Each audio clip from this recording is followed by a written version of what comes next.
समय की बात है, एक बहुत ही ज्ञानी पंडित था। वह अपने एक बचपन के घनिष्ठ मित्र से मिलने के लिए किसी दूसरे गांव जा रहा था, जो कि बचपन से ही गूंगा एवं एक पैर से अपाहिज था। उसका गांव काफी दूर था और रास्ते में कई और छोटे छोटे गांव भी पड़ते थे। पंडित अपनी धुन में चला जा रहा था कि रास्ते में उसे एक आदमी मिल गया, जो दिखने में बड़ा ही हष्ट-पुष्ट था। वह भी पंडित के साथ ही चलने लगा।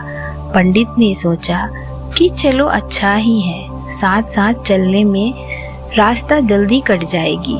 पंडित ने उस आदमी से उसका नाम पूछा तो उस आदमी ने अपना नाम महाकाल बताया।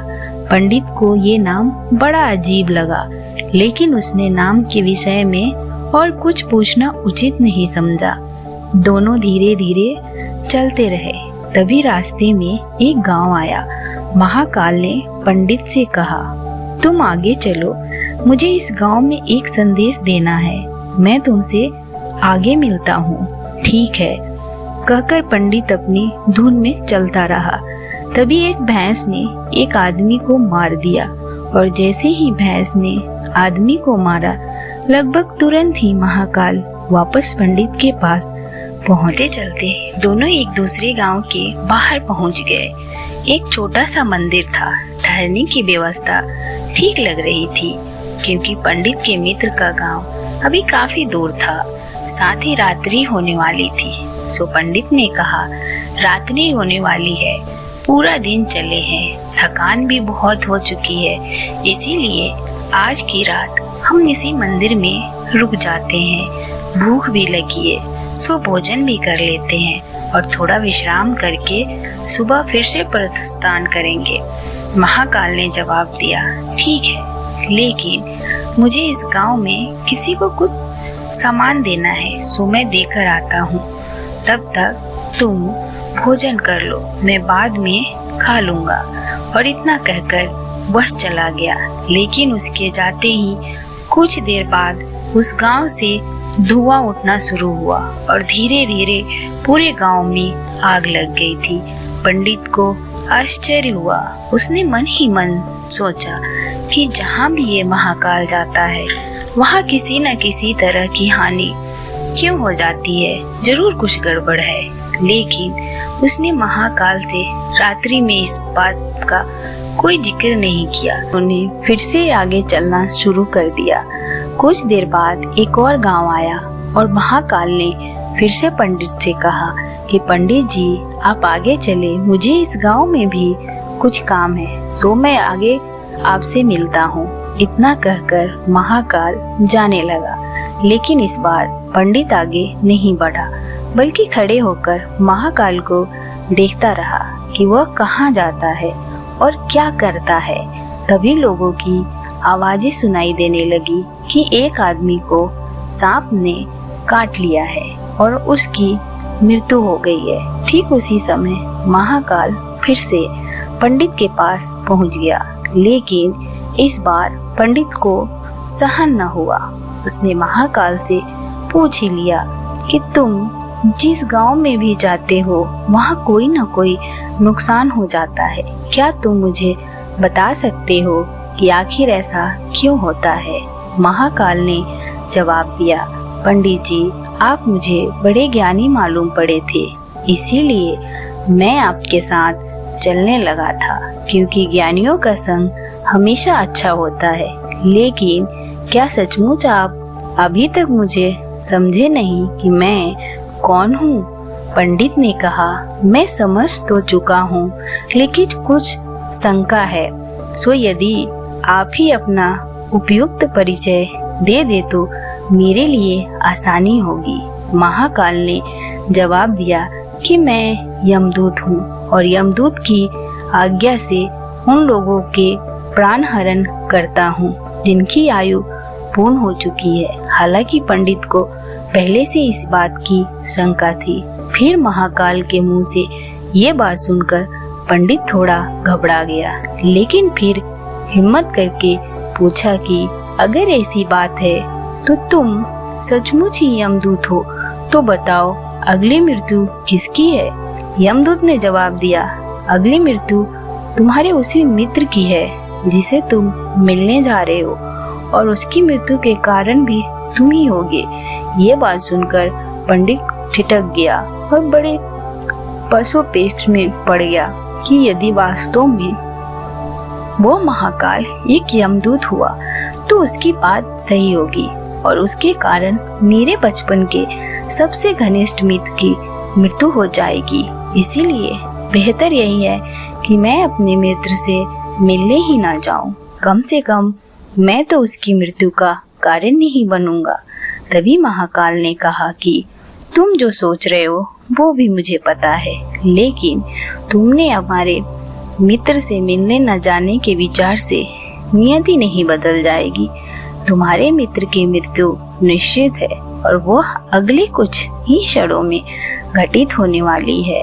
महाकाल के मुख से ये बात सुनते ही पंडित को झटका लगा, क्योंकि महाकाल ने उसके मन की बात जान ली थी, जो कि किसी सामान्य व्यक्ति के लिए तो संभव ही नहीं थी। फलस्वरूप पंडित को विश्वास हो गया कि महाकाल सचमुच यमदूत ही है। इसीलिए वो अपने मित्र की मृत्यु का कारण न बने, इस हेतु वह तुरंत पीछे मुड़ा और फिर से अपने गांव की तरफ लौटने लगा। परंतु जैसे ही वो मुड़ा, सामने से उसे उसका मित्र उसी की ओर तेजी से आता हुआ दिखाई दिया, जो कि पंडित को देखकर अत्यधिक प्रसन्न लग रहा था।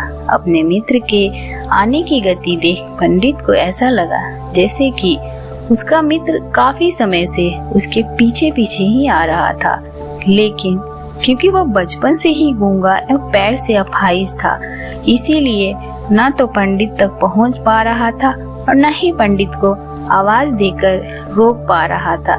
लेकिन जैसे ही वह पंडित के पास पहुंचा, अचानक न जाने क्या हुआ और उसकी मृत्यु हो गई। पंडित हक्का बक्का सा आश्चर्य भरी नजरों से महाकाल की ओर देखने लगा, जैसे ही पूछ रहा हो आखिर हुआ क्या उसके मित्र को। महाकाल पंडित के मन की बात समझ गया और बोला, तुम्हारा मित्र पिछले गांव से ही तुम्हारे पीछे पीछे आ रहा था, लेकिन तुम समझ ही नहीं सकते कि वो अपाहिज जो गूंगा होने की वजह से ही तुम तक नहीं पहुंच सका। उसने अपनी सारी ताकत लगाकर तुम तक पहुंचने की कोशिश की, लेकिन बुढ़ापे में बचपन जैसी शक्ति नहीं होती है शरीर में। इसीलिए हृदयघात की वजह से तुम्हारे मित्र की मृत्यु हो गई और उसकी वजह से हो तुम, क्योंकि वह तुमसे मिलने हेतु तुम तक पहुंचने के लिए ही अपनी सीमाओं को लांघते हुए तुम्हारे पीछे भाग रहा था। अब पंडित को पूरी तरह से विश्वास हो गया कि महाकाल सचमुच ही यमदूत है और जीवों के प्राण हरण करना ही इसका काम है। चूंकि पंडित एक ज्ञानी व्यक्ति था और जानता था कि मृत्यु पर किसी का कोई बस नहीं चलता, वो सभी को एक न एक दिन मरना ही है। इसीलिए उसने जल्दी ही अपने आप को संभाल लिया, लेकिन साथ ही उसके मन में अपने सिवाय की मृत्यु के बारे में जानने की उत्सुकता हुई। इसीलिए उसने महाकाल से पूछा, अगर मृत्यु मेरे मित्र की होनी थी तो तुम शुरू से ही मेरे साथ क्यों चल रहे थे? महाकाल ने जवाब दिया, मैं तो सभी के साथ चलता हूँ और हर क्षण चलता रहता हूँ, केवल लोग मुझे पहचान नहीं। पंडित ने आगे पूछा, तो क्या तुम बता सकते हो कि मेरी मृत्यु कब और कैसे होगी? महाकाल ने कहा, हालांकि किसी भी सामान्य जीव के लिए यह जानना उपयुक्त नहीं है, क्योंकि कोई भी जीव अपनी मृत्यु के संदर्भ में जानकर व्यतीत ही होता है, क्योंकि तुम ज्ञानी व्यक्ति हो और अपने मित्र की मृत्यु को जितनी आसानी से तुमने स्वीकार कर लिया है, उसे देखकर मुझे ये लगता है कि तुम अपनी मृत्यु के बारे में जानकर भी व्यतीत नहीं होगे। सो तुम्हारी मृत्यु आज से ठीक 6 माह बाद ही आज के ही दिन, लेकिन किसी दूसरे राजा के राज्य में फांसी लगाने से होगी। और आश्चर्य की बात यह है कि तुम स्वयं खुशी से फांसी को स्वीकार करोगे। इतना कहकर महाकाल जाने लगा, क्योंकि अब उसके पास पंडित के साथ चलते रहने का कोई कारण नहीं था। पंडित ने अपने मित्र का यथास्थिति जो भी कर्मकांड संभव था किया और फिर से अपने गांव लौट आया। लेकिन कोई व्यक्ति चाहे जितना भी ज्ञानी क्यों न हो, अपनी मृत्यु के संदर्भ में जानने के बाद कुछ तो व्यतीत होता ही है और उस मृत्यु से बचने के लिए कुछ न कुछ तो करता ही है। सो पंडित ने भी किया। चूंकि पंडित विद्वान था, इसीलिए उसकी ख्याति उसके राज्य के राजा तक थी। उसने सोचा कि राजा के पास तो कोई ज्ञानी मंत्री होते हैं और उसकी इस मृत्यु से संबंधित समस्या का भी कोई ना कोई समाधान तो निकाल ही देंगे। इसीलिए वो पंडित राजा के दरबार में पहुंचा और राजा को सारी बात बताई। राजा ने पंडित की समस्या को अपने मंत्रियों के साथ बांटा और उससे सलाह मांगी। अनंतः सभी की सलाह से यह हुआ कि यदि पंडित की बात सही है तो जरूर उसकी मृत्यु 6 महीने बाद होगी, लेकिन मृत्यु तब होगी जबकि वह किसी दूसरे राज्य में जाएगा। यदि वह किसी दूसरे राज्य जाए ही ना तो मृत्यु नहीं होगी। ये सलाह राजा को भी उपयुक्त लगी। सो उसने पंडित के लिए महल में ही रहने के हेतु उपयुक्त व्यवस्था करवा दी।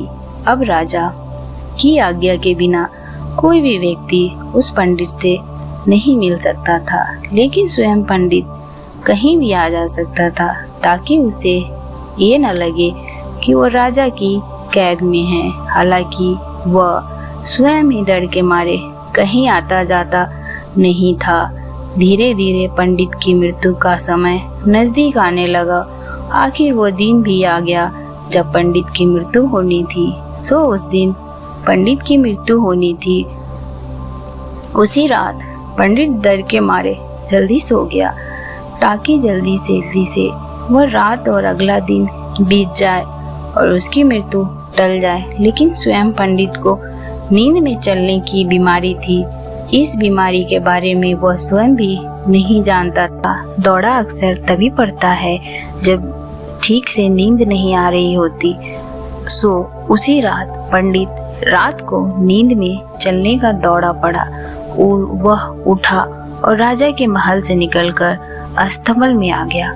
चूंकि वह राजा का खास मेहमान था, इसीलिए किसी भी पहरेदार ने उसे न तो रोका न किसी ने पूछताछ की। अस्तबल में पहुंचकर वह सबसे तेज दौड़ने वाले घोड़े पर सवार होकर नींद की बेहोशी में ही राज्य की सीमा से बाहर दूसरे राज्य की सीमा में चला गया। इतना ही नहीं, वह दूसरे राजा के महल में पहुंच गया और संयोग हुआ ये कि उस महल में भी किसी पहरेदार ने उसे नहीं रोका, नहीं कोई पूछताछ की, क्योंकि सभी लोग रात के अंतिम पहर की गहरी नींद में थे। वह पंडित सीधे राजा के शयन कक्ष में पहुंच गया। राजा के एक ओर उस राज्य का राजा सो रहा था, दूसरी ओर स्वयं पंडित जाकर लेट गया। सुबह हुई तो राजा ने पंडित को रानी के बगल में सोया हुआ देखा। राजा बहुत क्रोधित हुआ। पंडित को गिरफ्तार कर लिया गया। पंडित को तो समझ में नहीं आ रहा था कि वो आखिर दूसरे राज्य में और सीधे ही राजा के शयन कक्ष में कैसे पहुंच गया। लेकिन वहां उसकी सुनने वाला कौन था? राजा ने पंडित को राज दरबार में हाजिर करने का हुक्म दिया। कुछ समय बाद राजा का दरबार लगा, जहां राजा ने पंडित को देखा और देखते ही इतना क्रोधित हुआ कि पंडित को फांसी पर चढ़ा दिए जाने का फरमान सुना दिया। राजा की फांसी की सजा सुनकर पंडित कांप उठा। फिर भी हिम्मत कर उसने राजा से कहा कि महाराज, मैं नहीं जानता मैं इस राज्य में कैसे पहुंचा।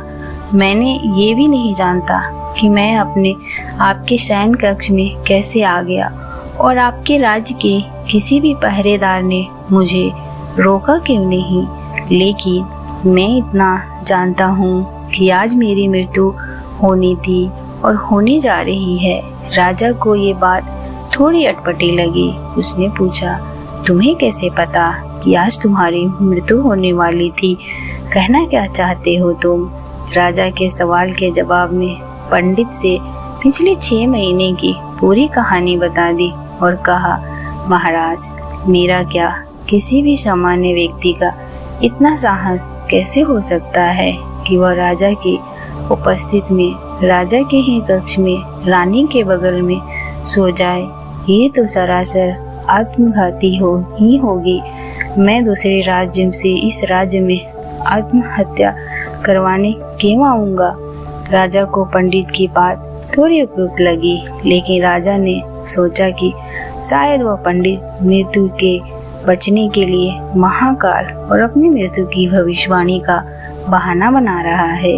इसीलिए उसने पंडित से कहा, यदि तुम्हारी बात सत्य है और आज तुम्हारी मृत्यु का दिन है, जैसा कि महाकाल ने तुमसे कहा है, तो तुम्हारी मृत्यु का कारण मैं नहीं बनूंगा।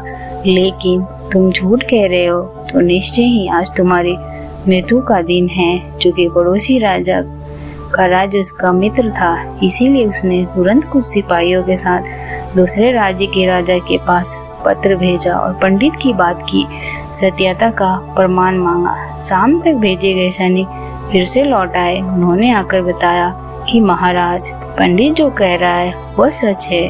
दूसरे राज्य के राजा ने पंडित को अपने महल में ही रहने की संपूर्ण व्यवस्था दे रखी थी और पिछले 6 महीने से यह पंडित राजा का मेहमान था।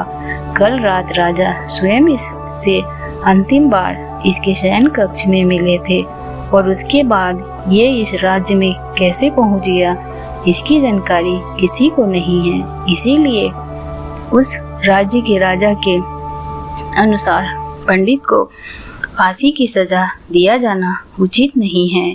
लेकिन अब राजा के लिए एक नई समस्या आ गई। चूंकि उसने बिना पूरी बात जाने ही पंडित को फांसी की सजा सुना दी थी, इसीलिए अब यदि पंडित को फांसी न दी जाए तो राजा के कथन का अपमान होगा और यदि राजा दोबारा दी गई फांसी का मान रखा न गया तो पंडित की बेवजह मृत्यु हो जाएगी। राजा ने अपनी इस समस्या का जिक्र अपने अन्य मंत्रियों से किया और सभी मंत्रियों ने आपस में चर्चा कर ये सुझाव दिया कि महाराज, आप पंडित को कच्चे सूत्र के एक धागे से फांसी लगवा दे। इससे आपके वचन का मान भी रहेगा और सूत के धागे से लगी फांसी से पंडित की मृत्यु भी नहीं होगी, जिससे इसके प्राण भी बच जाएंगे। राजा को ये विचार उपयुक्त लगा और उसने ऐसा ही आदेश सुनाया। पंडित के लिए सूत के धागे का फांसी का फंदा बनाया गया और नियम अनुसार पंडित को फांसी पर चढ़ाने लगा दिया गया। सभी खुशी थे कि न तो पंडित मरेगा न राजा का वचन झूठा पड़ेगा। पंडित को भी विश्वास था कि सूत्र के धागे से उसकी मृत्यु नहीं होगी, इसीलिए वो भी खुशी खुशी फांसी चढ़ने को तैयार था, जैसा कि महाराज ने उससे कहा था। लेकिन जैसे ही पंडित को फांसी दी गई, सूत का धागा टूट गया, लेकिन टूटने से पहले उसने अपना काम कर दिया। पंडित के गले की नस कट चुकी थी उस सूत के धागे से और पंडित जमीन पर पड़ा तड़प रहा था। हर धड़कन के साथ उसके गले से खून की फुहार निकल रही थी और देखते ही देखते कुछ ही क्षण में पंडित का शरीर पूरी तरह से शांत हो गया। सभी लोग आश्चर्यचकित होकर हक्के बक्के से पंडित को मरते हुए देखते रहे। किसी को भी विश्वास ही नहीं हो रहा था ये कमजोर से सूत के धागे से किसी की मृत्यु हो सकती है। लेकिन घटना घट चुकी थी। नियति ने अपना काम कर दिया था। जो होना होता है वह होकर ही रहता है। हम चाहे जितनी सावधानियां बरतें या चाहे जितने उपाय कर ले,